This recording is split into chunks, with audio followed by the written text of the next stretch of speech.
Mafia Atiq Ahmad और उसके भाई अशरफ को पुलिस मेडिकल टेस्ट के लिए लाई थी। पत्रकार साथ साथ चलते हुए अतीक से सवाल कर रहे थे। तभी पत्रकारों में से 3 लड़के निकले। एक ने अतीक के सिर में गोली मारी और इसके बाद अशरफ पर फायरिंग की। दोनों की मौत हो गई। मर्डर के बाद तीनों लड़कों ने सरेंडर कर दिया। लखनऊ की केसरबाग कोर्ट में मुख्तार अंसारी गैंग के शूटर संजीव माहेश्वरी उर्फ जीवा की पेशी थी। 48 साल के जीवा को कोर्ट रूम में पुलिस की मौजूदगी में 6 गोलियां मारी गई। उसने मौके पर ही दम तोड़ दिया। गोली मारने वाला नौजवान वकील की ड्रेस में था। उसने भागने की कोशिश की लेकिन वकीलों ने पकड़ दिया। करीब 200 किलोमीटर दूरी वाले 2 शहर, 2 हत्याएं, दोनों में 52 दिन का अंतर। फिर भी जो बात दोनों को जोड़ती है वो है हत्या का पैटर्न।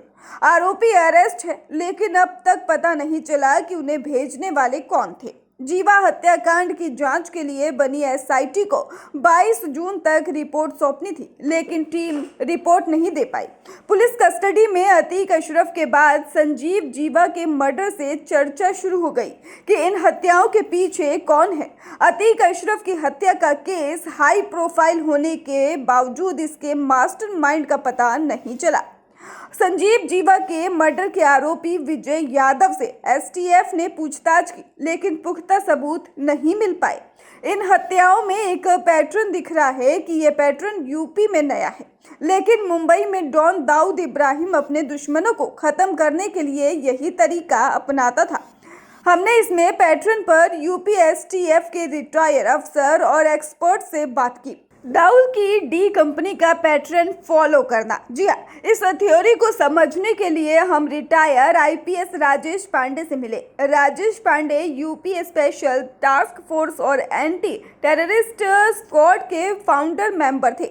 यूपी एसटीएफ के चीफ भी रह चुके हैं। वे कहते हैं कि दाऊद की डी कंपनी 90 के दशक में मुंबई में एक्टिव थी। दाऊद अनजान शूटरों को मुंबई बुलवाता और उनसे अपने दुश्मनों को खत्म करवाता था। ऐसा ही पैटर्न इन हत्याओं में दिखता है। राजेश पांडे कहते हैं कि अतीक अशरफ और संजीव जीव की हत्या में काफी समानताएं हैं, जैसे उम्र, आरोपियों की क्राइम हिस्ट्री, उनका बैकग्राउंड और हत्या का तरीका। अतीक अशरफ की हत्या करने वाले आरोपी पत्रकार बनकर आए थे। हत्या से पहले अतीक को अहमदाबाद की साबरमती जेल से प्रयागराज लाया गया था। मीडिया वहीं से उसे कवर कर रही थी। पत्रकारों को अतीक के पास जाने से नहीं रोका जाएगा, इसका अंदाजा आरोपियों को था, इसलिए वे डमी कैमरे के साथ पहुंचे हुए थे। इसी तरह संजीव जीवा की हत्या में आरोपी विजय यादव वकील के भेष में पहुंचा था। नॉर्मली कोर्ट में वकील से पूछताछ नहीं होती, उसने इसी का फायदा उठाया। ब्यूरो रिपोर्ट, स्वदेश 24।